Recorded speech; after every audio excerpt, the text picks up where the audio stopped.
Hey guys, what's going on? Steven back again, and I'm back with another Walking Dead video.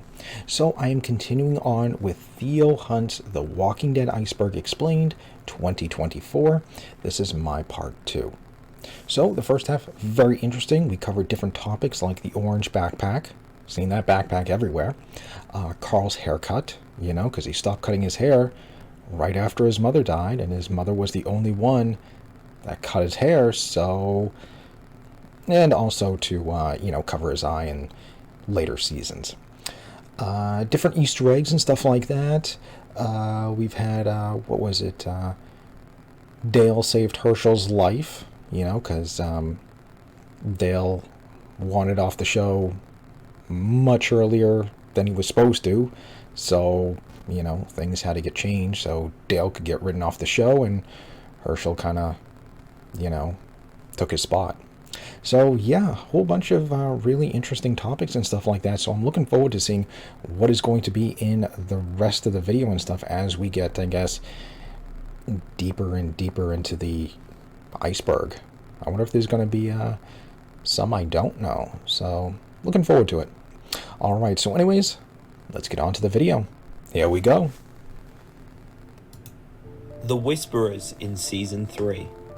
This fan theory states that the Whisperers had been around as early as Season 3, and the evidence we have to support this is Lizzie. Lizzie is a character who becomes infatuated by the Walkers and believes that they are still humans, and thinks if you kill people, as long as their brain isn't damaged, they will just come back like normal. But what if Lizzie wasn't crazy? What if she just misinterpreted what she saw? What if she encountered a horde of Whisperers and heard them speaking to one another, hence why she thought Walkers were still people? And that would also explain why she said that they spoke to her. Did she in fact come into contact with the Whisperers before arriving at the prison? Another and arguably more compelling reason for this theory is Morgan Jones. After the death of his son Dwayne, Morgan becomes crazy and dangerous and starts to lose his sanity as he struggles to battle with the reality of losing both his wife and his son to the apocalypse. And not only did he lose his wife, but she also was the one that killed Dwayne in a twisted turn of fate. So, how does this all link to the Whisperers? Well, when Rick and Michonne re-encounter Morgan in Season 3 whilst out looking for supplies, people wearing dead people's faces. People wearing dead people's faces. Yeah. Listen, I don't know you. You do know. Now, Morgan says in this clip, there were people wearing dead people's faces. I never thought about that with Now, Lizzie. when the audience first saw this, we thought it was Morgan having one of his breakdowns. But what if it wasn't? What if he actually came into contact with the Whisperers whilst on his own and he had to escape the group? Now, you may be thinking, but the Whisperers were started by Alpha, who resided in Baltimore. How would she have ended up in Atlanta and coming into contact with Morgan? Well, Season 3 is actually set just over a year into the apocalypse. And we know the Whisperers move with hordes of walkers, and we also know from Tales of the Walking Dead that walkers like to migrate. So what if the horde that the Whisperers were in migrated to Atlanta, which is only about a 2-week walk away from Baltimore? So it's entirely possible that they could have walked to Atlanta in the time frame. And in doing so, did they in fact come into contact with Morgan?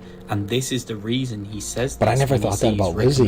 That's interesting. However, this theory, although it's a very cool concept, is basically impossible to have happened. So let's go over all the holes in this theory. Never mind that. First of all, in Tales, we learn Hera was formerly the leader of the Whisperers before Alpha. And before Alpha was in charge, the Whisperers were actually a less hostile group, and they actually welcomed people in, as they were just normal people trying to survive. And we also know that Alpha met Beta sometime in 2014 before taking over the Whisperers, as Alpha kills Hera and turns the group hostile. But this timeline means that the Whisperers didn't actually turn hostile until around 2014, which puts us towards the end of Season 5, basically meaning the timelines don't match up at all. Secondly, we never hear Morgan mention this again, so we can pretty safely assume that he wasn't referring to Whisperers in Season 3, and he instead was just having a breakdown. And finally, the nail in the coffin for this theory is Robert Kirkman came out and basically confirmed that this theory isn't canon, as the Whisperers hadn't even been thought of in the comics in Season 3, so every reference to them in the show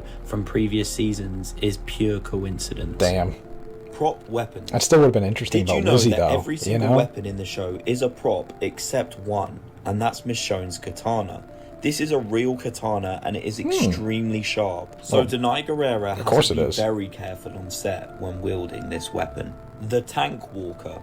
When Frank Darabont was in charge of The Walking Dead, he planned to dedicate a whole episode to the infamous Tank Walker, played by Sam Witwer. This is the walker that Rick shoots and causes him to go death in the tank before Glenn saves him right at the start in episode 1. But Frank Darabont's original plan was to show us the fall of Atlanta through the Tank Walker's perspective. He intended this to be season 2, episode 1, and the episode would have gone something like this. 7 soldiers would drop into the city via a helicopter and have maps with coordinates on where they would have to go. What would only be a reinforcement mission to secure the city would quickly turn into a sticky situation for the soldiers, as they would soon realise this is well and truly the end of the world. It would show the fall of the city gradually as supply lines and communications were cut off and their escape plans were also cut off. Frank had also planned for a scene with civilians planning to leave the city, where the soldiers were on a strict shoot to kill instructions, and as the soldiers mowed down crowds of civilians with machine guns, we see Andrea and her sister Amy in the crowd trying to leave. However, they are pulled to safety by Dale, which would explain the backstory of how these characters all met. Because I think didn't he do like a couple of episodes making it to of season 2, like the first climbs into the tank, he realizes 2 or 3 episodes, and then he was let go like halfway through season 2. Would have been really cool. So I wonder why he didn't do it. Movie-like feel to it, and it's a huge shame we never got to see it. I mean, that would have been awesome to see. The fall of Atlanta and given us a clearer picture of how the military got overrun by the dead. I'm still saying, you know, we should have a mini-series or something about like the fall of Atlanta. Throughout the Walking Dead universe, we see many variant walkers. First off, we have the Frank Darabont era walkers, who were smarter, they could jog, they could climb fences, and they used tools such as rocks to break through windows. And then we have the lurkers. These walkers lay dormant until an unsuspecting victim comes across their path. Next we have the climbers, which we see in season 11 of the main show. They are called the climbers because they climb over the Commonwealth walls and attack the civilians. Next we have the radiant walkers, which appear in Fear the Walking Dead. These zombies are extremely dangerous, as just being around them can make you ill. They are filled with radiation, and killing them or even getting their blood on you can give you radiation poisoning. Next we have the burners, seen in the Daryl Dixon show. As the name suggests, touching these walkers burns you, and this is because they have acidic blood. However, they don't really pose that much of a threat from a distance. The Walker King is the walker that Maggie comes across in Dead City, which is a bunch of walkers fused together like a rat king in the real world. The fused walkers come together to make one massive being, and it is extremely dangerous. And finally, there is the man-made hybrid walkers. These walkers have extreme speed, extreme strength, and extreme aggression, and even feast on other walkers, making them possibly the most dangerous type of walker to encounter out of any. The hospital. In the pilot episode of The Walking Dead, many people wondered how Rick survived in his coma for 59 days with no medical attention. However, he actually had someone looking after him for the majority of the time. Her name was Dr. Gail McCones, and in a webisode, The Oath, it takes place at the Harrison Memorial Hospital, which is the same place Rick is located. The story centers around a young couple who end up in the hospital looking for medical supplies. However, they find Dr. Gail McCones. I won't ruin the whole webisode for you all because you can check it out for free on YouTube and some people might not have watched it. But essentially, this nurse was taking care of the last few patients she had right up until the very end. So this is how Rick survived all of the time until he woke up. Lucille. Negan Smith's infamous baseball bat covered in barbed wire is one of the most iconic weapons in the entire show. Nicknamed Lucille, it strikes fear into many. But in Season 6, Episode 15, titled East, one of the guns Carl picks up from the armory has an image of Lucille carved into the handle. This is foreshadowing the eventual introduction of Negan just 9 episodes later. However, some fans even speculate that Negan Easter eggs were being dropped as early as Season 4, as when Beth comes across a pile of dead walkers on the ground. In the background, there is a baseball bat seemingly covered in barbed wire. Could this have been Negan's, or is this just a coincidence? Personally, could be that I picture, think it's a bit but of that a looks stretch. a little hard. However, it definitely does strike a lot of resemblance to Lucille. But then again, in a zombie apocalypse, there's probably a lot more than one baseball bat wrapped in barbed wire. Oh, of course. Tyrese's voice. After Tyrese is bit whilst exploring Noah's house, he is unexpectedly bit by Noah's infected little brother. Noah puts down his former brother, but the damage has already been done, and Tyrese sits on the floor bleeding out. In his head, he hears a British voice talking about the downfall of society. But this voice is actually Andrew Lincoln's real voice speaking in his native British accent, which is a cool little Easter egg to fans that knew Andrew Lincoln's real voice. Okay, so that wraps up Layer 2. It's now time to delve once again into the depths of Layer 3 of The Walking Dead Iceberg. Okay. Tobias. Tobias is a character we meet in the first few episodes of Season 1 in Fear the Walking Dead. Tobias was different though. He was way ahead of his time, as he predicts the end of the world and the collapse of society. He has been bringing supplies to his bunker since the first few cases of the outbreak. And he's although the mastermind. Madison He started the whole looks at him thing as if he's crazy, she quickly realizes that Tobias knows what he's talking about. And he's really the first character we see across any Walking Dead show that truly understands the nature of the virus. However, this character just seemingly disappears, as many people wonder Tales of the where Walking he went. Dead, However, Dave Erickson came out in an interview during Tyrese's Season 3 of Fear the Walking Dead, saying that the character did survive Operation Cobalt. So maybe Dave Erickson had plans to bring back the character in Fear, but after he got fired, these plans quickly died. However, in the recent spin-off show The Ones Who Live, Tobias's actor was seen on the set. However, he is not credited as appearing in the show. So perhaps they did plan to either show a cameo of Tobias or wrap up his storyline in the spin-off show. But then again, this doesn't happen. But this most likely does mean that Tobias has made his way to the Civic Republic, and we know at the absolute least this character is still alive, so he could be out there with his uncle that he mentions in Fear the Walking Dead Episode 3. But at this point, it's been 9 years since we last saw Tobias. Yeah, that ain't happening. So we will probably never get the answers to these questions, unless they make a Tales of the Walking Dead episode about him. But Tobias is such a cool character, who we at least know is alive somewhere out there. Famous walkers. The Walking Dead has a lot of famous fans, and some of them actually make sneaky appearances within the show. Former Pittsburgh Steelers receiver Hines Ward played a walker in Season 3, appearing as a walker in Woodbury. Scott Ian would also go on to play a walker in Season 5 of the show that is eventually killed by Carl Grimes. And finally, no other than Johnny Depp makes an appearance as a decapitated walker head in Season 6. Until I did the research for this video, I genuinely had no idea that any of these cameos existed. Jeffrey Grimes.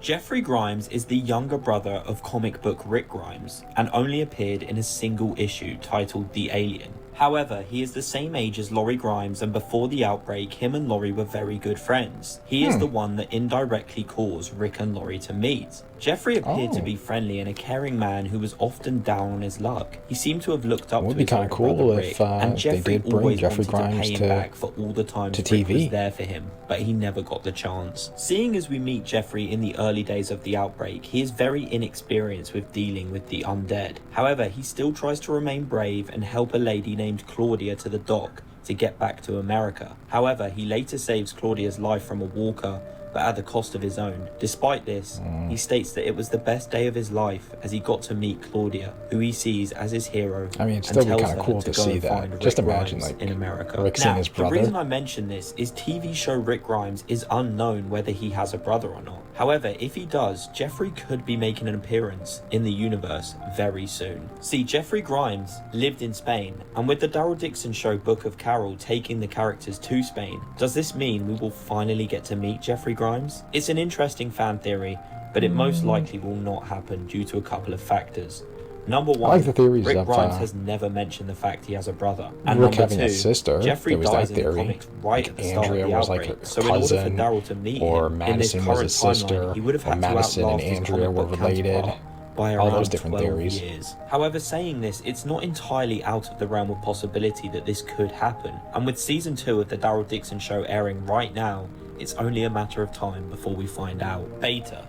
We all know that Beta is a ruthless killing machine and a physically imposing giant, but did you know he is actually a famous country musician? And has wore a mask since the very first day of the outbreak to hide his appearance? He was part of a band called Half Moon, and Negan's wife in the episode Here's Negan wears a Half Moon t-shirt. This is why we see Negan recognize Beta after killing him and finally demasking the giant. And this is the reason that Beta gets so mad at Alpha when they first meet, as she is humming and it reminds him of his past. And that's not the only Beta Easter egg we get. In Season 5, Episode 14 of Fear the Walking Dead, Daniel Salazar drops a bunch of records, and one smashes, revealing a Half Moon album. And this record even has Beta's unmasked face on the front cover. However, the scene is very brief. The death of Beta's friend at the start of the outbreak is what causes him to become a recluse, and he slowly goes insane. The only other information we know about Beta pre-apocalypse is he was from Maryland, and at some point before the outbreak he killed a home invader and felt an immense amount of remorse after discovering that the invader had a Half Moon t-shirt on. But that's the interesting backstory of the not so friendly giant Beta. Still pretty cool. Dr. Edwin Jenner. Dr. Edwin Jenner is a character we meet in the last 2 episodes of Season 1. He was hiding out in the CDC and he is named after the great Edwin Jenner from the 18th century who developed a vaccination for smallpox. When our group meet Dr. Jenner, he originally plans to incinerate everyone to cause a painless death as he has kind of a lost shame he didn't go with them. Humanity. However, Rick persuades him to change his mind and Dr. Jenner does let the how group the story out. changed However, if himself he and went Jackie with the group stay when they inside left. as they are incinerated instantly. Before leaving, Rick says Him how and grateful Eugene? he is to Dr. Jenner That for would've been letting kinda him cool. leave. However, Jenner responds, "The day will come when you won't be," which is famously the title of Season 7, Episode 1, where Negan kills Glenn and Abraham.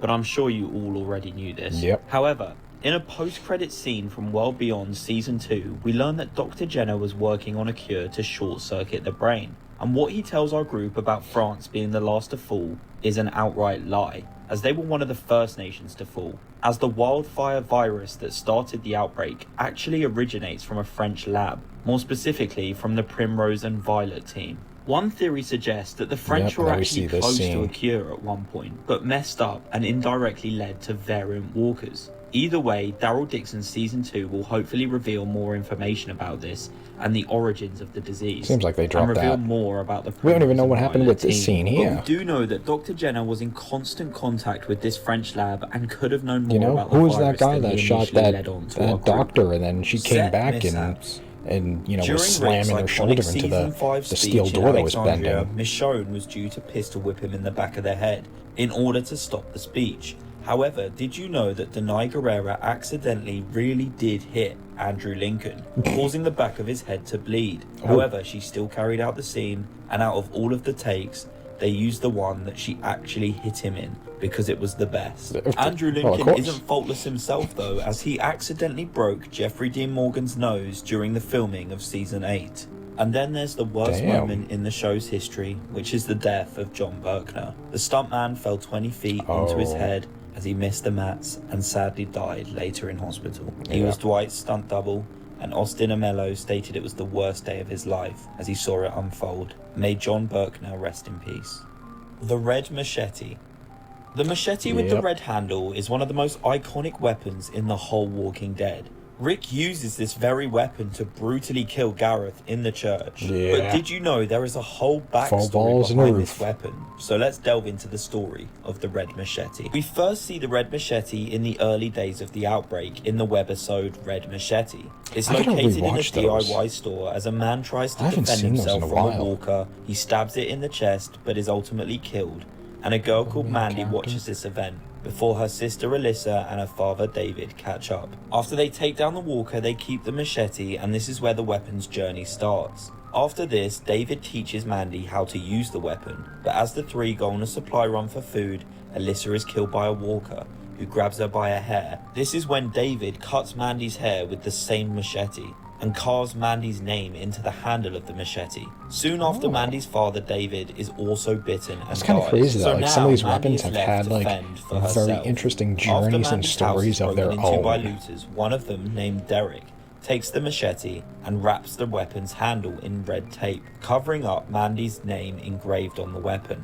However, he is later killed by a walker, and the machete gets lodged inside the walker's chest. This is when we follow the journey of the walker for months, before it eventually gets killed by none other than the Claimer Joe. Joe And the Joe Claimer. actually uses this as his weapon of choice until we see Joe put the machete in the bag and pull out a gun. And the next scene is the infamous scene of the Claimers attacking Rick, Carl, and Michonne, eventually leading to Rick biting out Joe's throat. After the death of Joe, this is when Rick gets his hand on the weapon, and he uses it for several weeks, even killing Gareth with it. However, after the group's arrival in Alexandria, the weapon is placed in the armory, and this is where it remains for around a season until the Saviors take all the weapons from Alexandria. A Savior named Gerald takes the machete, and he eventually decides to flee from the Saviors. However, shortly after, we see Gerald get shot off screen, and the machete gets lodged in the ground, where it stands for years. Until one day, none other than Mandy comes across the weapon. She picks it up, removing the tape,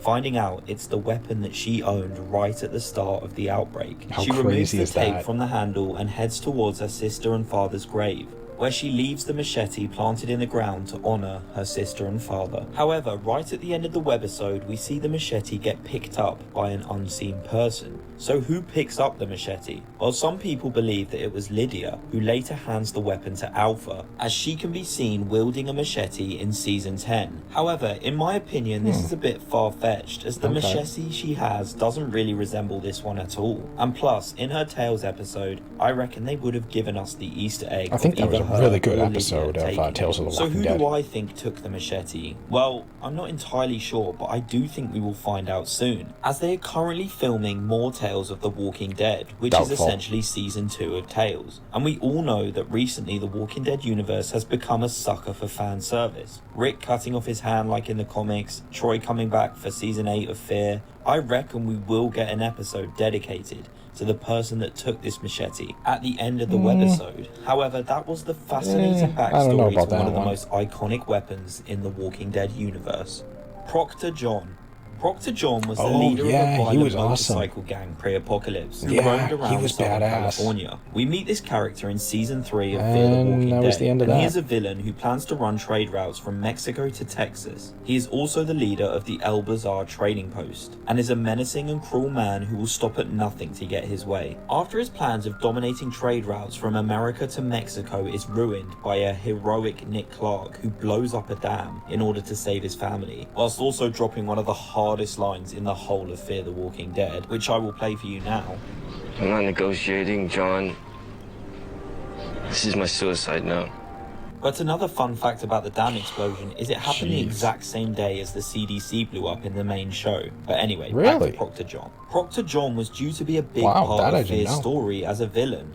However, after the firing of Dave Erickson, this storyline was abandoned. However, if Fear's rebranding never happened, I reckon the character's storyline would have gone something like this. After the explosion of the dam, Proctor John and his men would rush away to safety quickly. However, they would have a new set goal of killing every single member of the Clark family for ruining their plans. And Nick gets separated from Alicia and Madison due to the explosion, and we see Proctor John attempt to hunt down Nick first. However, after several close calls, the slippery and cunning Nick manages to evade capture, but instead of giving up, he now focuses his search to Madison and Alicia, who he eventually captures and uses them to lure Nick out. An intense standoff would ensue, however Nick would once again gain the upper hand due to Strand, Tucker and Crazy Dog, eventually killing the villain. However, before his death, I reckon Proctor John would kill someone very crucial in the story. I reckon this would either be Alicia or Tucker, as this would help to further develop Madison into the original villain role she was meant to play. And with Proctor John now gone, I think Madison would have now assumed all of his assets and become the new leader, eventually getting power hungry,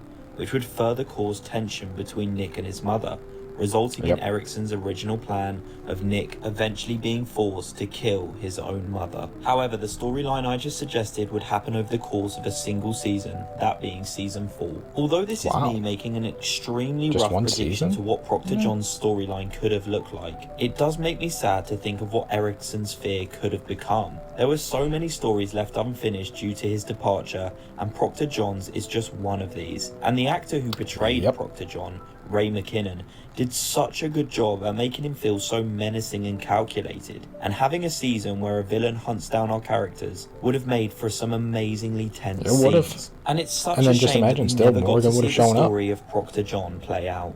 But with that being said, that brings an end to my Walking Dead Iceberg.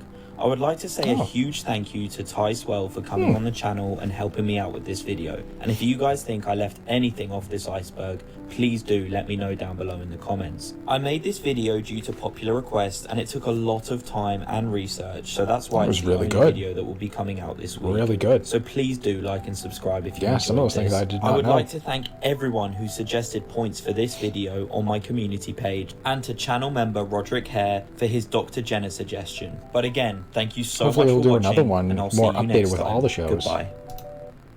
You know, maybe he'll do another one with all the updated, you know, shows and stuff like that, because I don't know when this one was done, what, 11 months ago? So, I mean, you could incorporate, you know, Dead City and Daryl Dixon and stuff like that, so that'd be kind of cool. Maybe even The Ones Who Live. But yeah, that was pretty cool. But yeah, the things we missed out on with Fear the Walking Dead, you know, that Proctor John, you know, was a really cool villain. That story would have been interesting. That would have been fun to see. And then still, like, Morgan could have still shown up and stuff like that, you know, I mean, later on, you know, whatever. But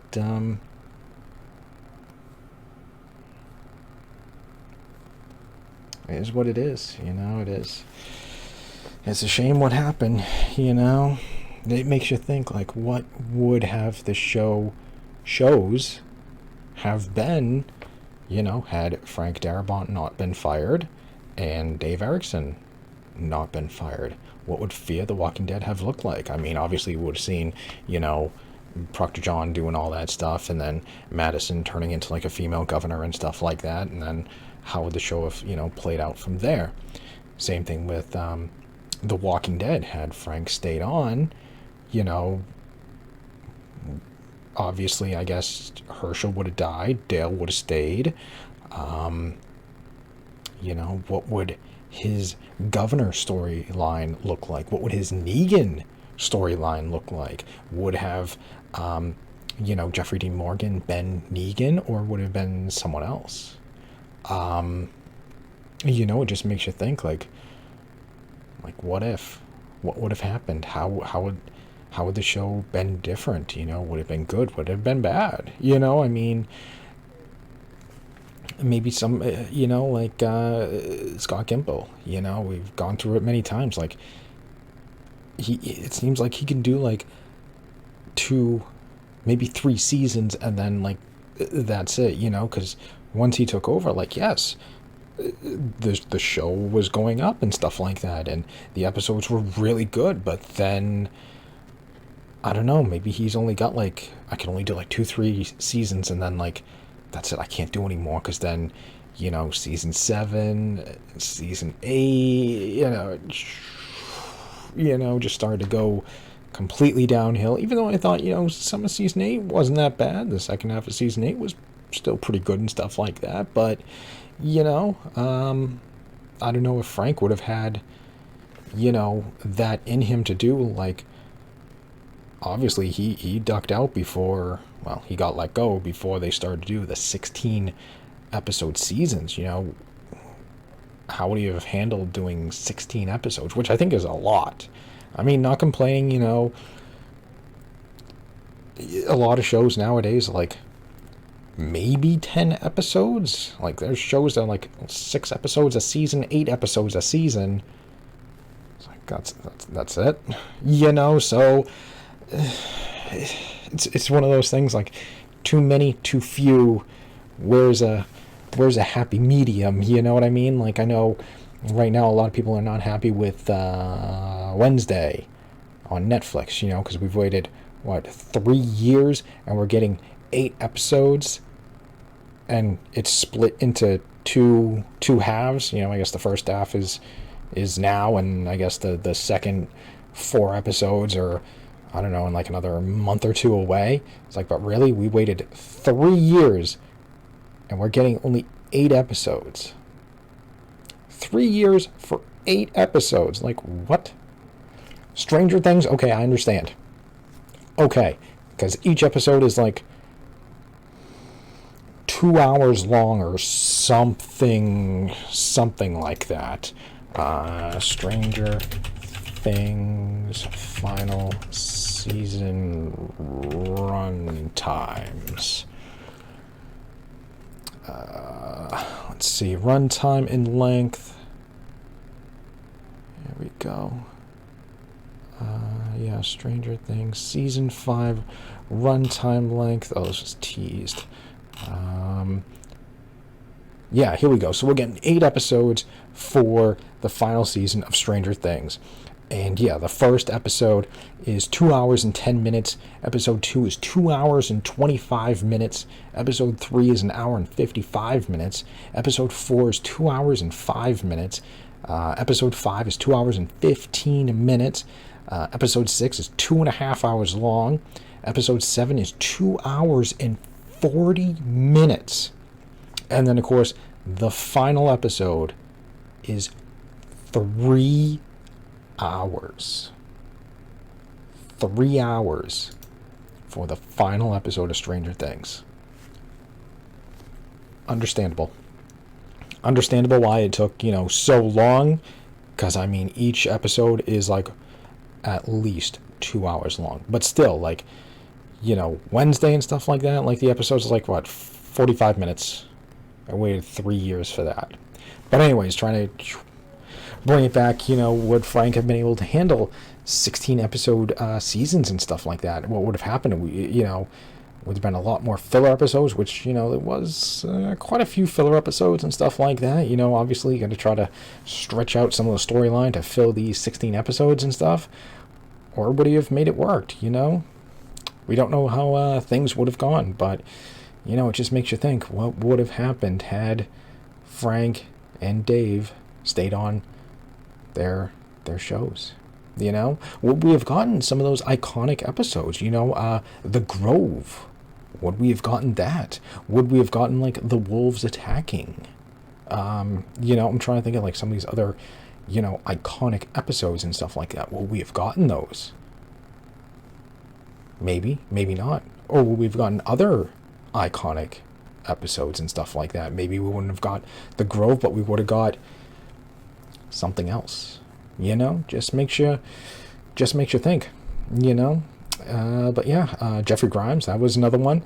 That'd be cool to see Jeffrey Grimes, although I've heard, like I said, theories about, well, maybe he didn't have a brother, maybe he had a sister instead, maybe Madison was like his sister. Then I've also heard that maybe Madison and Andrea were related and stuff like that, so I've heard different theories and stuff.